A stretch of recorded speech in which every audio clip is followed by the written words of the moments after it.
day, good people, and welcome to 2 Cents with Jay Richardson. It's your boy, Jay Rich.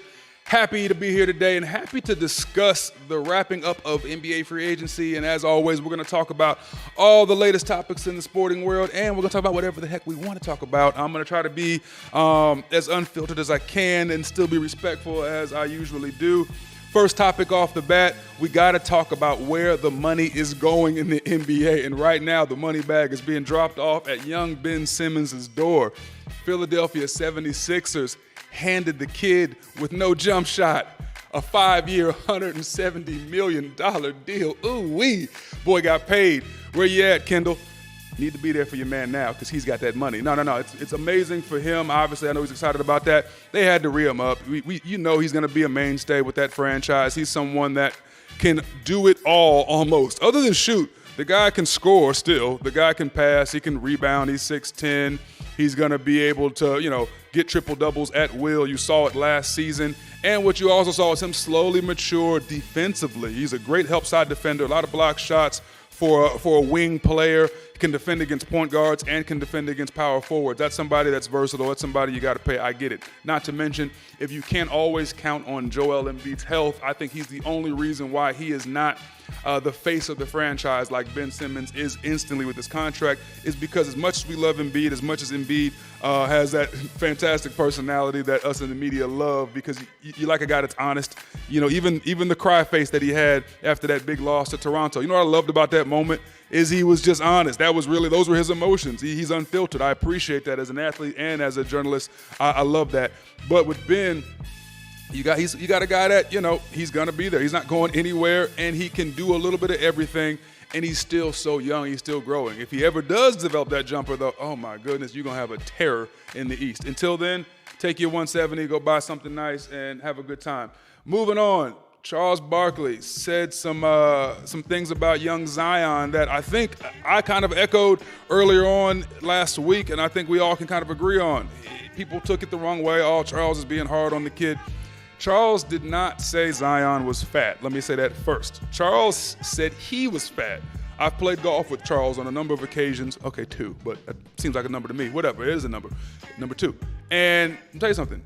Yeah, he's not slim. He's a little chubby. And when he played, it wasn't like he was a slim, he's chubby. I don't want to fat shame or whatever, but he does it to himself. Charles said, hey, look, I was fat when I played. I understand what it takes to be in the 82-game season and to survive that season and stay healthy. In order to stay healthy, you got to be in shape. Everybody knows that, right? No matter what sport. If you want to be healthy, first of all, if you want to make the team, you got to be healthy. That's a football kind of saying. You can't make the club in the tub, meaning if you're always in the training room in the hot tub, you're never going to make the team because you're always hurt. Whereas in basketball, once you sign a contract, it's guaranteed, so you're going to make the team regardless. However, if you want to be the kind of impact young player that Zion, I know, wants to be, if you want to be Rookie of the Year, if you want to have the same career trajectory as a LeBron James, who some people have tried to compare him to, which I think is ridiculous. They're just 2 different body types, 2 different mental makeups, and 2 different skill sets. I still appreciate the athletic comparison because, yeah, that's where it's accurate. They both are freak athletes. Zion's just has a different game than LeBron. But if Zion wants to have a long NBA career, hell, if he wants to get through a rookie season, he will have to trim down just a tad. You're talking about a kid that's 6'7". Some have tried to argue 6'8", but once, a lot of people see him up close, he's more like 6'6.5", 6'7". He's 285 pounds. Listen, I was 285 pounds once. I'll be honest. Many cheeseburgers ago, I carried that kind of weight at 6'6". Wasn't good for the joints. By year 3 of my NFL career, I was playing at about 268. That wasn't because, I woke up one day and just thought, let me start losing weight randomly. No. This was by design. I quickly learned that it is a lot easier to maneuver. Your bones feel a lot better. You can move quicker. You can not be as tired. Your endurance goes up when you're a little bit lighter. It took a few meal plans, a whole lot of discipline, and, someone yelling at me every day, which was either a trainer or a coach. And yes, I was called fat a lot my rookie year. I'll get into that in another podcast segment. But worked, right? It worked. It happened. and it helped me maintain, some semblance of a decently long career. 6 seasons is a little bit longer than 3, so I'll take it. Point is, Zion's going to look at his career and go, you know what, I'm glad I lost the weight when he does, because he will, because he's not stupid and he has good people around him. Then they're going to make sure he trims down. For him, he has to find an ideal playing weight where 2 things can happen. You can maintain the explosiveness and that leaping ability that you're going to need late in games, but you can also still maintain the advantage of a big body, because let's be honest, he's not a guy that's going to be scoring over top tons of players with jump hooks and stuff like that. He's not long enough to do that on a 6'10" guy. However, if he plays with leverage, if he stays strong, trims down, you're talking about, a guy that can have a huge impact in and out of the paint. And then him, like Ben Simmons, once he develops a jump shot, is going to be a very, very lethal basketball player. All right, we're all excited about NFL season coming up. The reality of it is, this whole offseason for the NFL has been dominated by NBA free agency. Why? Because amazing things happen in the NBA. Crazy stuff, man. The balance has been restored in the NBA. Thanos would be proud because all things are now balanced. You have 2 superstars on damn near every team, East and West, and it's not overloaded like Golden State did when Kevin Durant made that terrible decision, 3 years ago to go to Golden State. Now you have balance, as all things should be. And now we can have exciting games in a playoffs where we don't know who's going to win. That's the fun part about it. Barring injury, things should be awesome in the NBA. But we forgot about my favorite sport. All right, I'll be honest with you guys about something really quickly. I was an NFL player, but those who really know me know this. My favorite sport is basketball. It just is. It always has been. So I always, for whatever reason, lean more towards basketball. But we're excited about football right now. Why? Because it's almost here. Like, we're in that strange period of the year where NBA is over with, NFL hasn't started yet, no one really wants to watch baseball, so we watch Ice Cube's Big 3 and we try to get, into it, and I try to watch it for the culture. I'll TiVo it because, it's a black-owned league, and I want to support because, listen, I can't help but do that. But the reality of it is, we just waiting and biding our time until football season rolls around so we can all be jumping up and down and be excited about watching guys go at it and watching the season unfold and watching all types of incredible storylines spin off, and then just watching the game itself, because it's a beautiful game. Right now, it's all about getting paid, as it always is in the NFL. Why? Because nothing's guaranteed in the NFL, because unlike almost every other sport, the contracts can be null and void at the owner's request or at a GM's whim, and that's just how it goes. So first up, we'll take you out west. The LA Chargers have a fantastic running back named Melvin Gordan, and Melvin Gordan wants his coins, man. Melvin Gordan's so tired of not being valued, and what I mean by that is he's on the last year of his rookie deal, and in the last 4 seasons, he's gone over 800 yards. He's gone up to 1,400 yards. He's had some fantastic seasons, and he wants to re-up before that last season. Why do guys do this, right? As we always want to know, why do guys always beg for their money before their contract's out?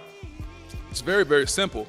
Once you're on that field, you're at risk of injury. And if you do not have a long-term deal in place, a team has nothing tying them to you or nothing making them want to make any sort of long-term investment in a guy who's banged up, which means the moment something happens to you, which it inevitably will in the sport of football, that is the nature of the beast. It's 100% injury rate, right? That means every player 100% of the time on a long enough timeline will have an injury of some sort. Doesn't mean it'll be catastrophic, but it will affect your money when it happens. Happened to me, happened to everyone. It's just how it goes. So if I'm Melvin Gordan, I play a high contact position like running back, it makes perfect sense that I would like to go into my final season of my rookie deal with a new contract. And if I do not get that new contract, well, then I want to go somewhere on the free market and get the value that I think I'm worth, which means he wants a trade because he's not coming into training camp. This is a growing trend. You're going to see this happen more and more and more, right? We saw it last year with a few different players who did not report until they either got a new deal or they didn't report at all. We saw Le'Veon Bell not report for an entire season, but what happened? He bet on himself.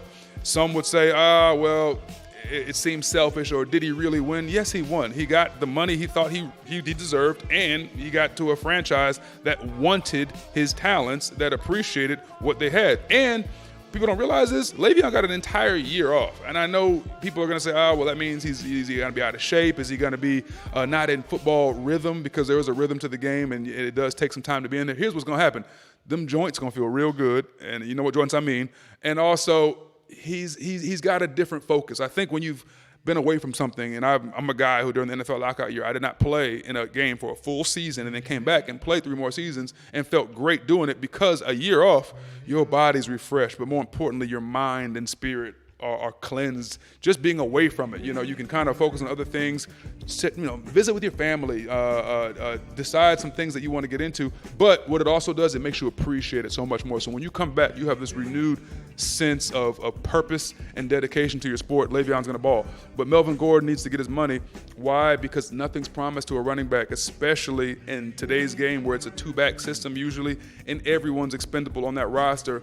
No more so than the running back who, you're talking about a guy that going to get contact every play, whether it's blocking or running the football. And also, it's just a position that's been deemed expendable by the league, and that's only because you can find him anywhere. However, he's a Pro Bowler. He's a guy that's freakishly talented. He's a former Big Ten guy, so I'm always going to show love to the Big Ten fellas. And he's someone that, is a really, really good dude. No off-the-field issues. Pay the guy. He's not a problem. He's one of the good ones. The same can be said but argued differently for the next guy on the list, and that's Jadeveon Clowney. You're talking about a Pro Bowl pass rusher, double-digit sack guy. Those don't grow on trees, let me tell you, who is in a situation now where he's going to fight the Houston Texans over which franchise tender they chose to give him. Let me explain something to all the folks out there who don't understand the franchise tag. In a nutshell, it basically means based on what position you play, once your contract is almost up, if a team is not prepared to give you a long-term deal, they will slap you with the franchise tag, which essentially is they will pay you the average highest amount of salaries at that position. If it's quarterback, it's going to be $20+ million off the bat. Why? Because that's what quarterbacks can demand. The second highest right out the gate is defensive end. Why? Because it is, some would say, the antithesis of a quarterback, right? It's the guy trying to kill the quarterback. And those guys, pass rushers, they come at a premium. There's a couple things you need on every defense. You need one elite pass rusher, and you need one lockdown corner. That you can build an entire defense around if you have those 2 ingredients, because you can't find them everywhere and because they can dominate a game. A cornerback who's locked down can shut down a whole side of a field. A defensive end that's an elite pass rusher can shut down an entire side of a field and can disrupt an entire passing offense. That is huge. Jadeveon Clowney is one of these guys that has grown after, an injury-riddled rookie year and, only played in, 17 games his first handful of seasons, and he was literally one more injury away from being labeled a bust. And then boom, he got it figured out. He got his body right. I don't know whether it was, cutting out the fast food or off seasons or, training harder or not drinking. I don't know what he did differently, but he got his body right. And next thing you know, he turned into a little monster out there. I know it helps to have J.J. Watt on that same unit because he causes so many problems that teams have to key on him. And then if you're Jadeveon, you're one-on-one a lot. But if you're the Texans, you want both of these guys and you want them both happy. Why do you want Jadeveon Clowney happy? You don't want him playing under the linebacker franchise tag. That tag is 1.6 and some change million less than a defensive end franchise tag, which means they're going to go to war in the contract, in the room, agent and team over this 1.67 whatever $million it is.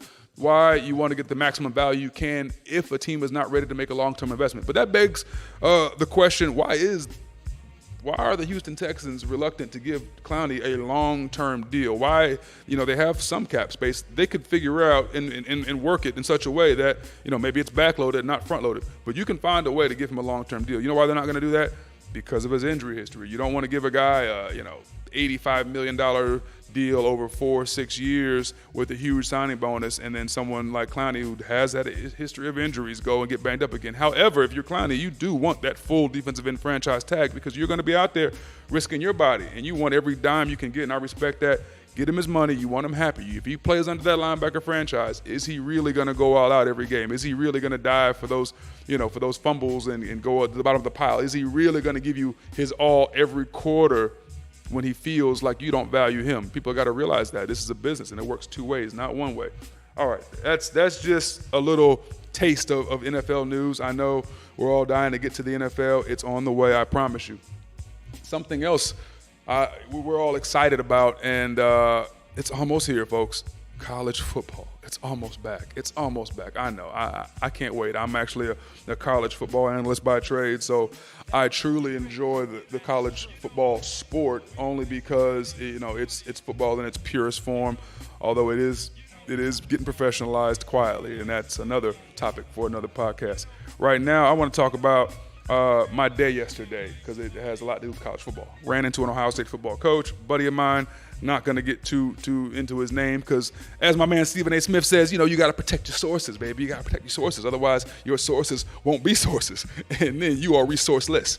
But this is something that's important to me. I love Buckeye football, and I love, trying to get Ohio State fans specifically. That's my alma mater, and we are in Columbus, Ohio, if you didn't know. So I want Columbus, Ohio to understand that it is so important that we manage expectations for the Buckeye football season. What do I mean by that?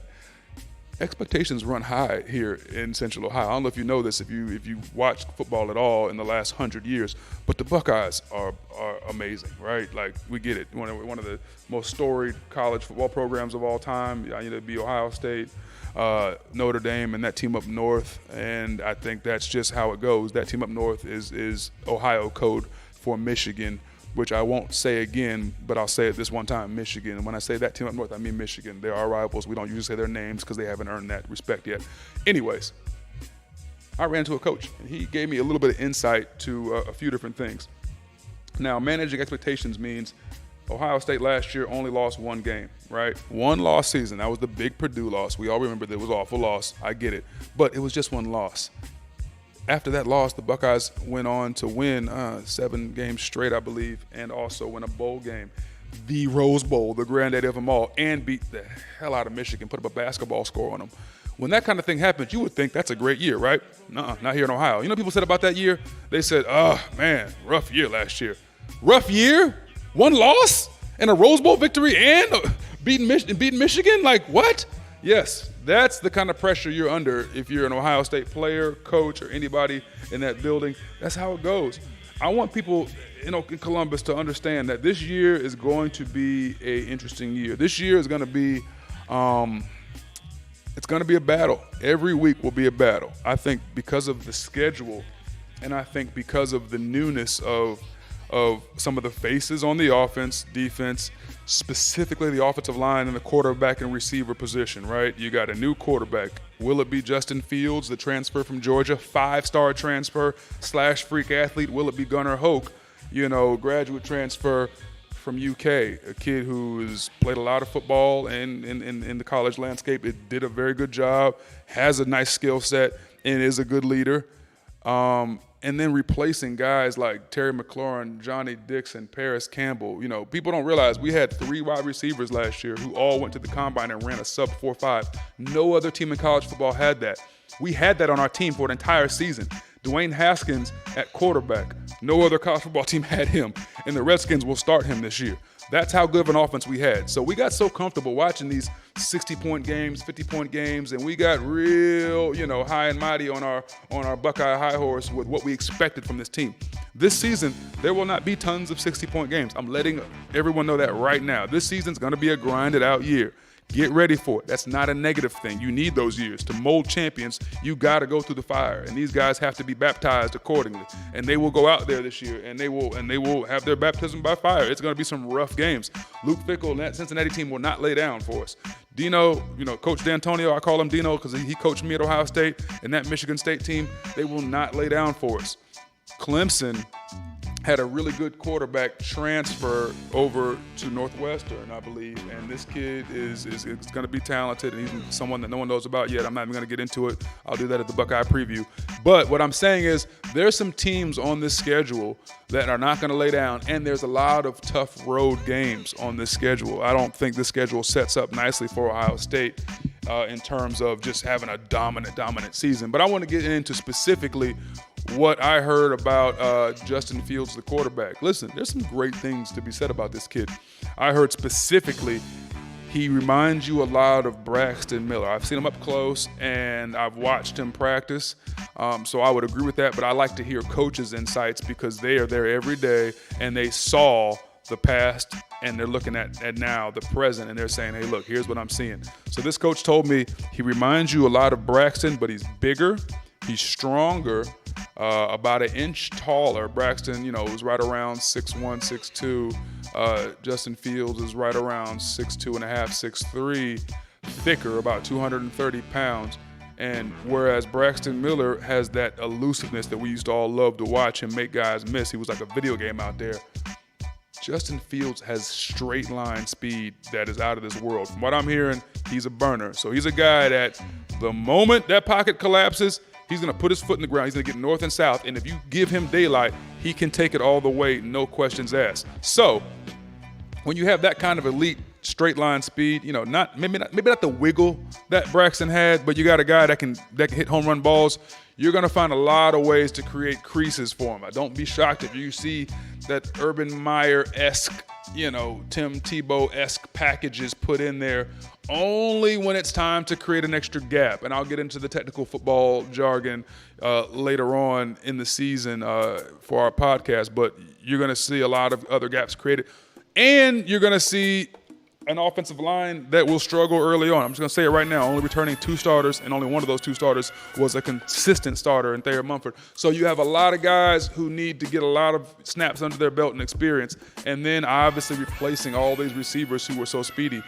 You got Austin Mack and you got Ben Victor. These are 2 guys that will be back and that were ballers. Ben Victor is a guy who I've been saying for years, it's about time he blossoms into the Big Ten dominant receiver that he can be.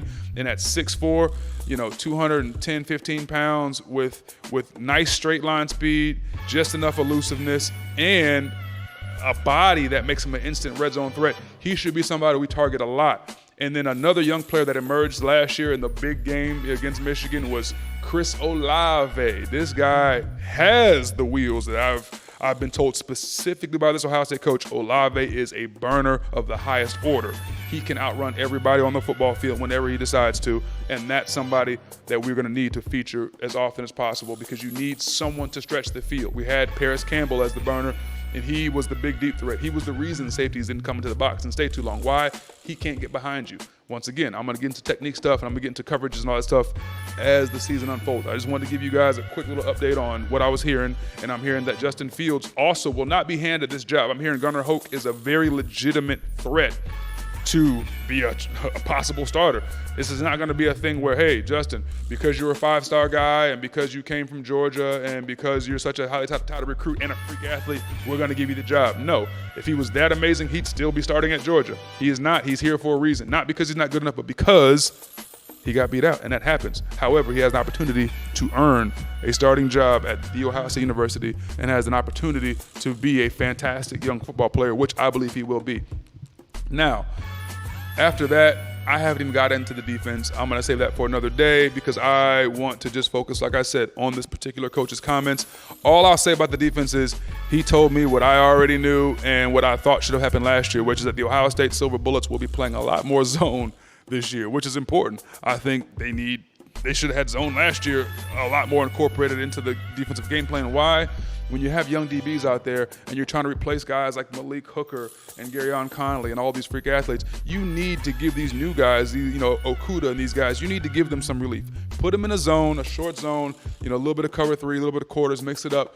Make it a situation where they can get comfortable, where they're not, terrified of getting beat deep, and you won't see these enormous cushions, and you'll see them taking some chances. You'll see them growing in their confidence. And then when you have a defensive line like the one we have, guess what? Guys are going to get home. They're going to put pressure, and that's how interceptions happen. That's how big plays happen. It's okay to run a zone. It's not a knock on the athletes. It's just saying, hey, you're young, and we want you to get comfortable. So expect to see that this year. Expect to see a very different Buckeye team than we're used to seeing these last 4 years. When I say different, I don't mean worse. I just mean different. I mean the offense is going to look a little bit different. I mean the defense is going to look a little bit different. I mean there's been new additions to the coaching staff other than the head coach himself. Urban obviously riding off to the sunset. You're going to see Ryan Day do it his way, and I love that. And I think we all need to be ready for that. But most importantly, embrace the idea, Buckeye fans, that we have to limit expectations, or I should say manage expectations, and that's all I want to say.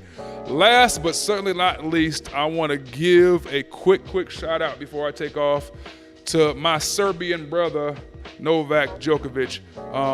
For those of you who don't know about Serbians, anybody whose last name ends with a C, like, itch, any kind of itch, probably a Serbian. that country breeds a lot of fantastic athletes, a lot of high-profile athletes, and he is one of the ones who just has dominated tennis. And he is, the winner of Wimbledon. Him and oh my goodness, I almost forgot Roger Federer's name. Good Lord, had a all-out, war. It was a hell of a match. He pulled away with the win. He's somebody that is becoming, a fixture at that particular tournament, and also just a fixture in the tennis world as someone who's just dominant. And he's becoming in the upper echelon of, Andre Agassi, Federer, Djokovic. You're going to hear that name, right up there. We all know Roddick and some of the other guys who are always great. He's someone that you got to mention right now, and I always want to give props to greatness. Guy did a fantastic job. You got to give your props out to him. That is all I have for you guys today. We're going to have more later on in the week, and obviously another big week next week. And as these things roll on, we're going to get into the big stuff, which is NFL football and, more importantly, Buckeye football. It's coming. Don't worry. I'm going to give you all the insights, all the analysis, all the stories that you might not hear on, the mainstream stations or channels. And I'm going to give you real scenarios that will unfold in front of your eyes as the season, kind of progresses. It's going to be exciting. It's going to be fun, and it's going to be informative. And that's what I'm here to do. Thank you so much for tuning in to 2 Cents. I'm Jay Richardson.